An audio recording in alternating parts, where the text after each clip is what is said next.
G'day, welcome to the Garden Gurus. I'm Trevor Cochran. We've got another fantastic program for you today, packed full of down-to-earth gardening advice. Now, this is what's coming up on today's show. Now's the time to be adding plants into your garden, and I'll introduce you to this amazing native citrus. Want to build your immune system? Try planting some garlic this weekend. I'll show you how. And Nige, well, he shows us how to care for those with larger gardens.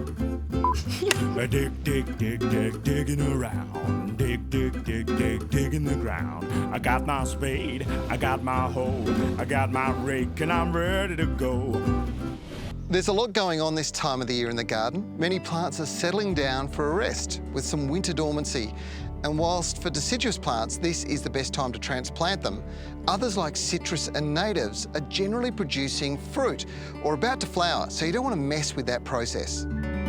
But that doesn't mean you can't grow your own citrus at home. In fact, I think May is the best month to be planting citrus out in Australia. But what if I told you you could be planting citrus, in fact, native citrus, right now? Yes, you heard me right. This is a native citrus. Now, when citrus first came to Australia, they came on a ship called the Buffalo. It also brought buffalo grass with it. But those citrus varieties were the ones that we're used to that come from the East Indies. These varieties actually grow well, in central Australia, but also in northern New South Wales. And it had actually been the local explorers who had already been using the fruit from this in their G&Ts to add just a little bit of acid. Now, with a bit of hybridising that's been going on in Queensland over the last 30 years or so, we suddenly have some amazing native citrus species that are absolutely brilliant for growing at home. And my job in the garden today is to add another native to my edible garden, a native food plant that needs a slightly different strategy when planting into my sandy soils. These plants actually love the free-draining nature of the soil and do well in full sun too, but they need nutrients in the base of the hole, not around the edges, to encourage deeper root growth. So I'm adding some Troforte M for citrus into the base of the planting hole.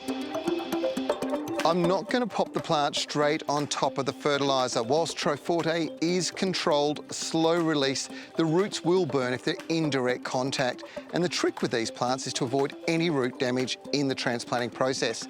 So the fertiliser goes down first, and then a layer of sandy soil over the top. And it gets watered to activate it, and then the plant goes in. And I'm not filling the hole with an enriched soil. I'm using the existing sand and a quick water in with sea salt afterwards.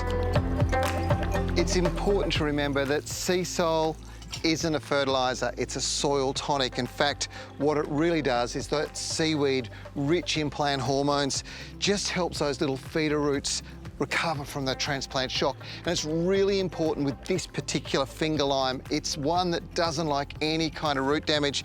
So using sea salt will help stimulate new growth, help it recover from any transplant shock and get it off to the best possible start. But what a cool little plant. What a great one to add to your garden and maybe to your next G&T. Sometimes something that looks like a weed could actually be a fantastically beneficial plant, and this is a good example. Growing in the garden beds, a lot of people have been guilty of pulling this out and throwing it away. It's Portulaca or purslane, but this is one of the highest sources of omega-3 fatty acids you can get, and it's absolutely delicious. Throw the leaves into a salad or a stir fry and you get all the benefits. Have you noticed how fit, young and healthy Trev's looking this series? I have. And I know why. It's all those nutritious fruit and veggies that he eats from his veggie garden. And they're extra nutritious because of what he feeds them with. And it's the same stuff that's being used on this garden. The Troforte M series of fertilisers really are the complete gardening companion with an incredible range of minerals essential for optimum plant growth and performance. But what also makes it so special are the beneficial soil microbes, and it's this winning combination that really works wonders for your garden. And I reckon it's easily added another 5 to 10 years onto Trev's life. The beneficial soil microbes break down nutrients, making them more readily available for plants, as well as improving your soil's health, which is really important for Australian gardens, many of which suffer from poor soils. And it's really nice to know that Troforte is Australian invented, made and owned. just like Trev. For large gardens like this, you're going to need more fertilisers and materials like mulch in general, which is where the 20 kg Troforte M bags come into play and offer great value. It never ceases to amaze me what nature can produce and how important it is to the planet. It can be ordered for you from your nearest retailer, so if you've got a larger garden where you just want more of the magical Troforte, you can. I was over at the Coxter's place the other day, and he's got heaps of these 20-kilo bags in his shed. Remember to water in thoroughly after applying and store any remaining fertiliser in a cool, dry place away from any moisture. Troforte can be stored and used up to 11 months from the time the bag is opened. Now, there's a huge trend at the moment when it comes to native plants, bush tucker plants that you can grow at home. This is the lemon myrtle, and its leaves, when crushed, have such a rich lemony flavour. They are absolutely sensational in most dishes. Now, if you want to grow it, nice sunny spot ideally, good free draining soil and regular water. This is a plant that actually likes to be watered on a regular basis. I'm constantly looking for ways to get bigger, better crops from my edibles. And with autumn almost over, I'm starting to plant the glasshouse out, which will allow me the chance to grow some produce right through the winter months. And I've enlisted the help of the latest technology, utilising natural products to get amazing results. Glasshouses and greenhouses are the absolute perfect environment for growing plants all year round.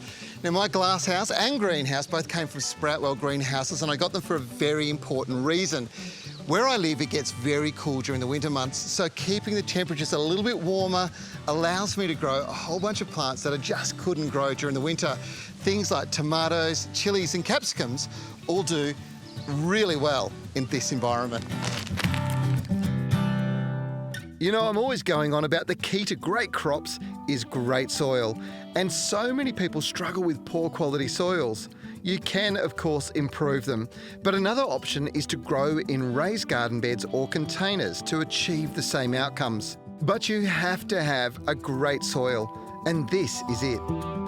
A lot of people think a bag of potting mix is just a bag of dirt, but it's not. There's so much science in this, it would just blow your mind. And one of the things that's most important is making sure that the soil is light and friable, and you can see it here. Now, this means there's lots of air in there, which means there's very good drainage. But at the same time, the water that goes in here can flow through, stay in around the roots, and never waterlog the plant. And this ensures that you get the very best growth results. So this is the base, Performance Naturals Premium Potting Mix, with its secret special ingredient of natural probiotics and organics, such as blood and bone, seaweed and manure, all designed to stimulate microbe growth and earthworm activity. And when you put plants like this caper into it, they go absolutely crazy. The caper is actually a pickled flower bud, believe it or not, and to me it's a shame because the flowers are simply stunning. They love hot, dry conditions and rich, free-draining soils, so this is perfect. Seriously, this is going to be the easiest thing you do because the potting mix really does all the hard work for you. All you have to do is get the caper into it, have the right size tub, and then let the plant grow. It's got fertiliser, but as it starts to take off, this range also comes with a range of specialised fertilisers that really do stimulate some really amazing growth.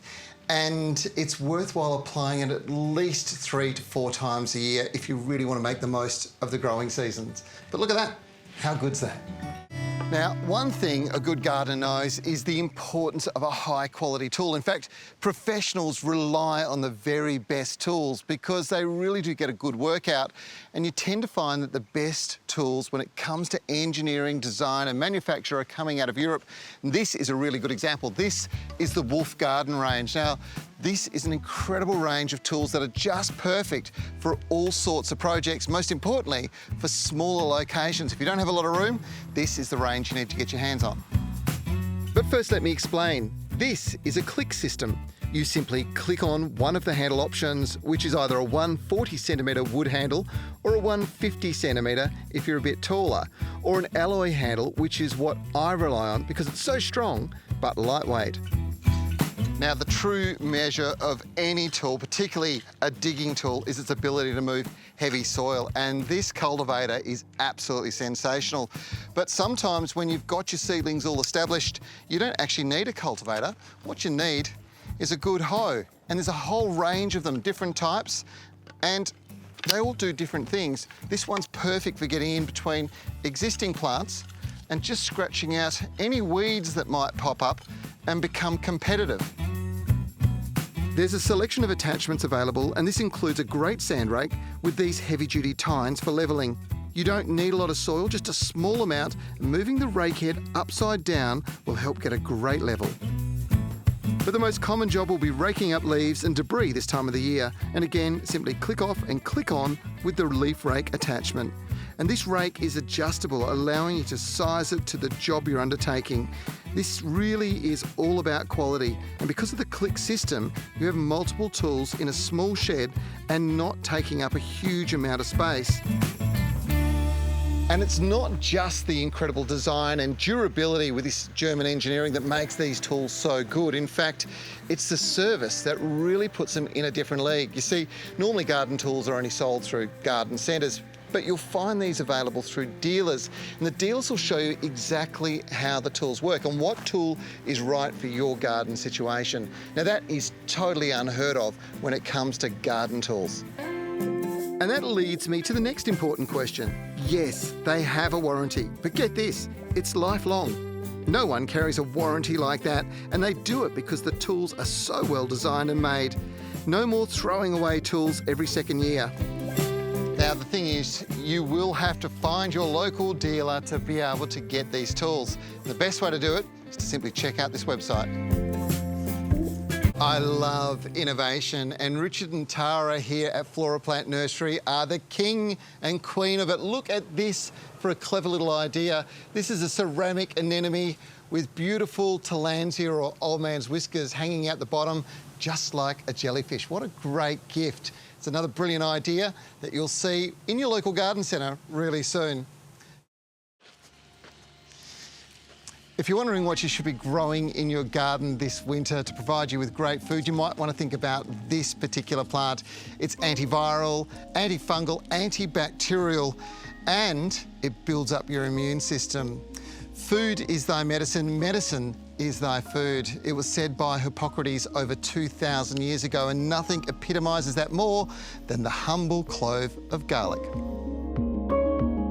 It contains sulphur compounds, including one called allicin, which is believed to bring some really important health benefits. As they move quickly from the digestive tract throughout the body, they're doing all sorts of good, including defeating free radical cells that could turn malignant.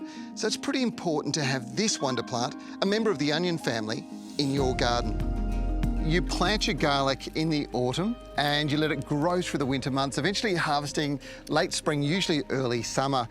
And one of the most important things that you need to do before you do anything else is make sure you source Australian grown garlic. Now, the reason that's so important is because it hasn't been treated, whereas overseas garlics from China or Argentina, one of those sources, have not only been sprayed with insecticides, but also with growth retardants, which means they're probably not going to perform in your garden anyway. That's why Australian garlic is so important. To grow it, well, it couldn't be easier. Just pick a bright, sunny spot and cultivate the soil to make it loose and friable. You want it this way so those young, developing roots have the ability to move quickly and easily through the soil. Now, the way we care for our soils these days is very different to the way we used to. It's all about feeding the soil. Now, the soil's alive with billions of microbes, and we want all the beneficial ones doing their work, encouraging our plants to grow really strongly. So we feed them, and we do it with very special fertilisers. So this is an example of what I'm talking about. This has over 60 minerals in it. Now, our body requires a very complex mineral base. So if you're feeding the soil's feeding the plants, and then you're consuming that material from the plants, you're actually getting getting all the minerals as they come through, and you're getting them completely naturally, which is really important for your own health. Garlic loves a bright sunny spot, and for a crop, we'll just plant them about 10 centimetres apart, popping the little bulblets into the ground with a pointy bit up. That's the growth shoot, and it needs to find sunlight. Plant them at 5 to 8 centimetres in depth into a free-draining soil. Remember, heavy waterlogged soils will see them rot. Now, if you've got this problem, plant into the top of a mounded soil. In sandy free-draining soils, plant them into a furrow where the water will move towards the bulblet as it develops. In just a couple of weeks, those little cloves will look just like these. And in about 6 to 9 months, depending on where you live in Australia, they'll be ready for harvest. When you harvest them, pull them out whole, the whole plant, tie them up in bunches and hang them in a cool, dark spot. And then just take those cloves and use them in the food as you want. You'll never get fresher, and you know what went into growing them, which is really important. Well, we've arrived here in beautiful Amsterdam this morning. I'm coming to the end of my Viking Grand European itinerary, but I've got to take you to this place. This is a horticultural masterpiece of the logistical kind. We're in Aalsmeer. This is the Aalsmeer flower market, incredibly famous for distribution of about 80% of all of Holland's flowers and pot plants, and they distribute out into Europe. Let me show you around. Aalsmeer Flower Auction is the world's largest flower auction house. They have an ingenious system of selling the plants from nurseries. Traders literally bid against the clock, all hoping to pick up the freshest flowers. To put the magnitude of this market into context, you need to understand that every single day they sell over 20 million plants or cut flowers here. And over a 12-month period, that is 12 billion plants going out of the market, and they're going off to landscapers, garden centres and florists right across Europe. The first flower auction was held in 1911 in a small local eatery, and they tested the concept. For the next 60 years or so, it proved so popular that it grew, and they moved to various sites before moving into this gigantic purpose-built market in 1972. The size of the building is nothing short of astounding. It has a floor area of 518,000 square metres and a greater area of over 2 million square metres, which is equivalent to the size of the Principality of Monaco. The logistics of this place is simply incredible. For instance, there's 290 of these electric scooters that are pulling the trolleys around the outside, distributing the different flowers that have been purchased at auction into delivery points that'll end up going out. And they've got to move 20 million of them a day to make sure that they're fresh in the store the next morning. The range of flowers sold here is incredibly diverse, with flowers coming from all across Europe, as well as Australia, Ecuador, Colombia, Ethiopia and Kenya. Roses are by far the biggest seller, making up 28% of all sales. If you're fascinated by this market, like I'm fascinated, then maybe you want to take the guided tour. It's Monday to Friday from 7 a.m. Or if you want to check out some of the 30,000 different types of plants that are on display being sold through here throughout the year, maybe you could do the self-guided tour. It's a good way to see the hustle and bustle of the world's greatest flower market. At the end of the gallery, you'll find the auction room, where all the plants and flowers are sold through 38 auction clocks. Every day here sets the world price for flowers and plants. The clock starts at a certain price and goes backwards, with the first buyers in securing the best quality plants. Commodity plants tend to sell at a standard industry rate, and everybody wins. Now, if you're interested in coming here and experiencing this for yourself, the Aalsmeer Flower Market is a remarkable thing that you will never forget. It's open Monday to Friday from 7 a.m. and you can just have a good wander around and take it all in. It is truly remarkable. Well, that's it for this week's show. I hope you enjoyed it. Isn't this just so inspirational? Bringing plants indoors is so good for you and good for the environment you live in. If you want to know any more information from today's show, all you have to do is simply check out our website, or if you've got a question to ask, just become a friend on Facebook. We'll answer it for you. I'm Trevor Cochran. We'll see you next week for our last episode of this series of The Garden Gurus.